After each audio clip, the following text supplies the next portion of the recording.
আমার যুবক ভাইরা আপনাদের জন্য আমরা আছি। ৩,০০০ টাকা করে অক্টোবর মাস থেকে পাবেন গ্র্যাজুয়েট যুবকরা। আর যারা গ্র্যাজুয়েট নন, যারা ন্যূনতম শিক্ষা বা একটা শিক্ষা নিয়েছেন তার পূর্ণাঙ্গ গাইডলাইন আমরা বের করব, তারা ২,০০০ টাকা করে পাবেন।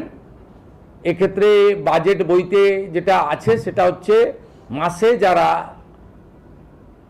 ১ লক্ষ টাকার বেশি রোজগার করেন, ইনকাম ট্যাক্স পেই, তারাই এই সুযোগ পাবেন না। এটা বছরে নয়, এটা ক্লিয়ার করতে চাই। অর্থাৎ যাদের পরিবার মাসে ১ লক্ষ টাকা করে রোজগার করেন তারা তো ইনকাম ট্যাক্স ছাড় আছে আপ টু ১ লাখ। ১ লাখের উপরে ইনকাম ট্যাক্স দিতে হয়। আপনারাও আমাদের সঙ্গে একমত হবেন, ১ লক্ষ টাকা যে পরিবারের রোজগার আছে তার নিশ্চয়ই এই ভরসা স্কিম নেওয়ার দরকার হবে না। সেটাই বলা হয়েছে। এটা কিন্তু বাৎসরিক ইনকামের ক্ষেত্রে প্রযোজ্য হচ্ছে না।